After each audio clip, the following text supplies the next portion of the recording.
I've got breaking news for you guys that's going to massively impact the Canadian oil and gas stocks we talk about so often here on the channel. It's coming from the province of Alberta and the provincial government stepping into the ring to build a new pipeline to the coast in BC.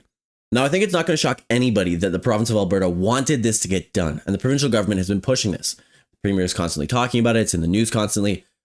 But the bigger move here is that the province is actually pushing themselves as the proponent. We've seen repeatedly this argument that since there's no proponent, no pipeline will get built. And the provincial government today just broke that whole chicken and egg game that's been going down. So let's talk through both the news report here, and then I'm going to cut through some of the noise and some of the opinions that I've seen, because as investors, there's a couple key things that we need to look for here that are going to massively impact how our stocks do. So first and foremost, of course, I've got the CTV News article here.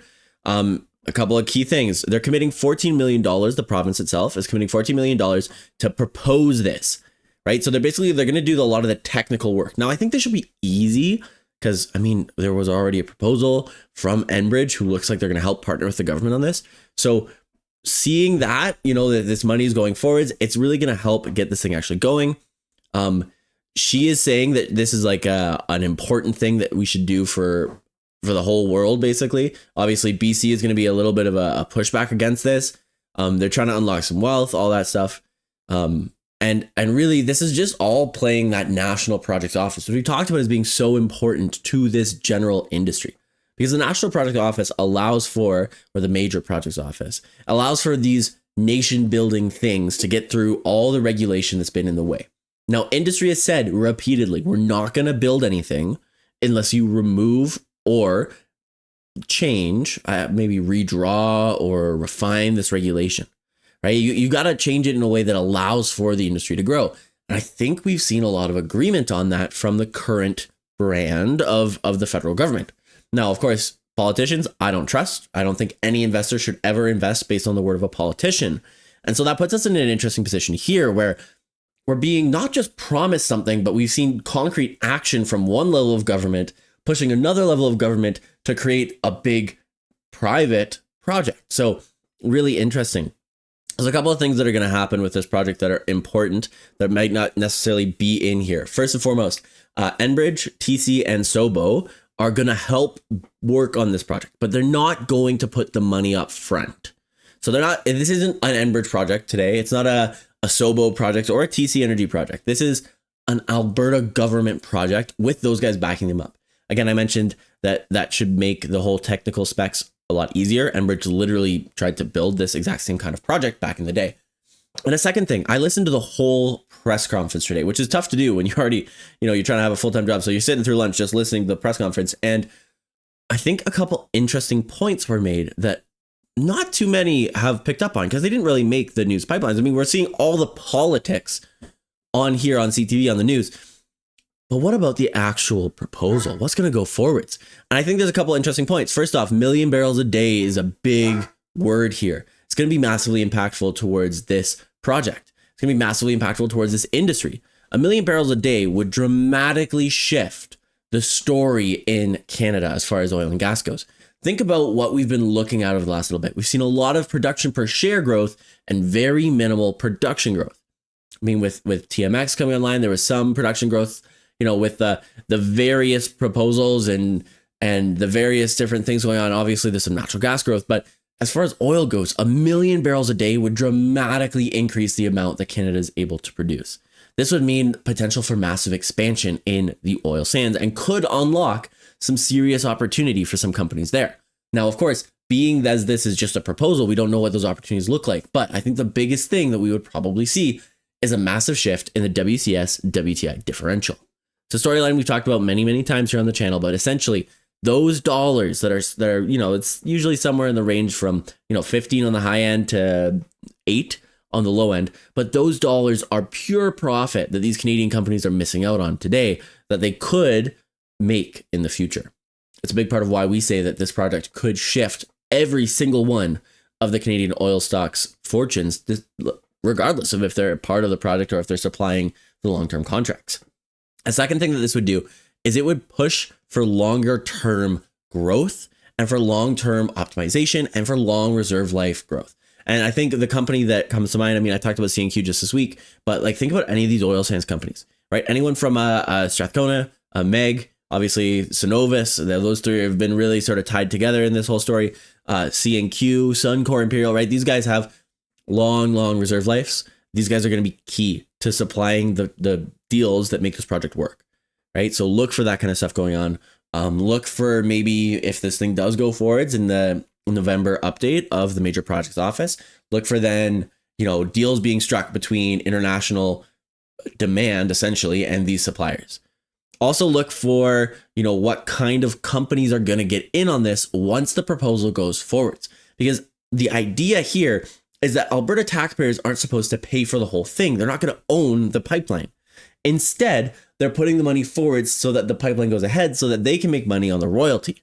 Now, as an individual investor, as a retail investor, that brings up the question of who's going to own it and who's going to benefit from its ownership, right? I mean, again, we have Enbridge, TC, and Sobo, so I would expect to see them maybe as part of this pipeline project, but maybe not. Maybe they don't want to be part of this project, right? Enbridge has been burned on this project before.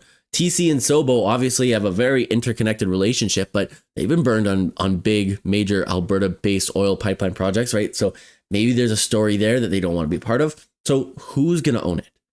It's also likely that we're going to see some serious Indigenous ownership, maybe even Indigenous leadership in this thing. And while I've seen many times folks say, oh man, I don't like that. I want it, the private industry to own it and I want to benefit from that.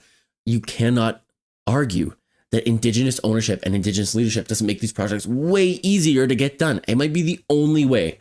And as much as you can argue that it shouldn't be like this, it might be the only way in the current environmental and economic and political climate to get major projects of this scale built across provinces.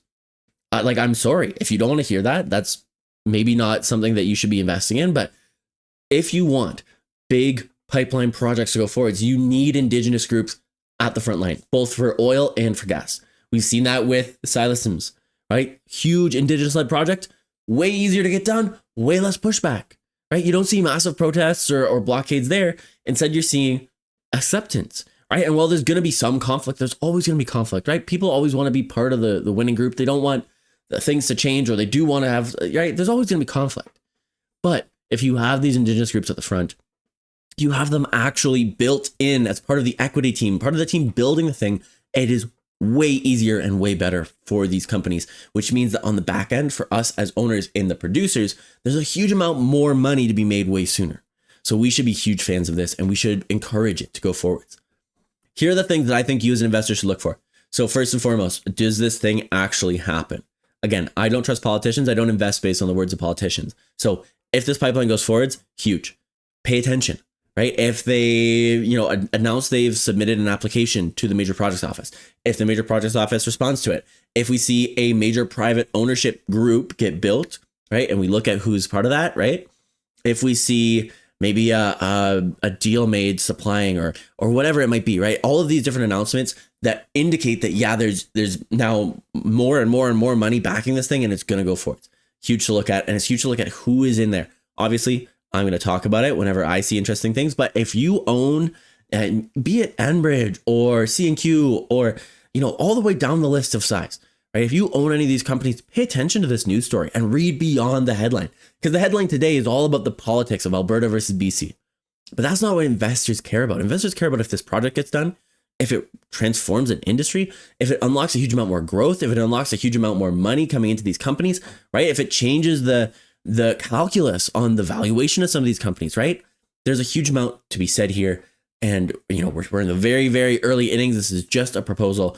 But if you looked at that room at the press conference down in Calgary today, and you looked at the faces there, you saw a lot of major oil execs and they were looking happy. And when those guys are all together and they're looking happy about something, when they're saying they're confident in something, when they're saying that they have faith that something's going to get done, that this is a major move, we need to pay attention. Because as investors, those guys are making a huge amount of decisions about our money. And when they make those big decisions and they're saying that things are going well, it's probably good news for us. So I really would love to hear your comments in the comments down below. Please do let me know. What do you think this is going to take the form of? Do you think we're basically seeing Northern Gateway 2.0? Who do you think is going to be a major part of owning this thing, right? Are we going to see some sort of pathway style cobbled together consortium of producers? Are we going to see Enbridge and TC team up, right? And work together on this thing along with Sobo, obviously, which is like not TC, but was, right? But like, where does the ownership group get built out of? Does this go ahead, right? Obviously, this isn't a political channel. We don't want to talk about the politics of it, right? We can't really fully understand that, but do you think this is actually going to happen? I know I'm an eternal optimist. Lots of folks on here are rightfully so very skeptical. So what do you think about that? And then what's next? If this works, what's next? Because that unlocks, now we've gotten this first hurdle out of the way. Maybe there's 2 or 3 more big projects that could get onto at least the population's mind, that take advantage of this moment, right? There's a lot of interesting stuff to talk about. So let's jump down to the comments down below and talk about that stuff. If you like this video, you like what we do here on the channel, please do like it. If you like talking about these Canadian companies, these industries that don't usually get enough news coverage, please do subscribe. And I hope I see you in the next one.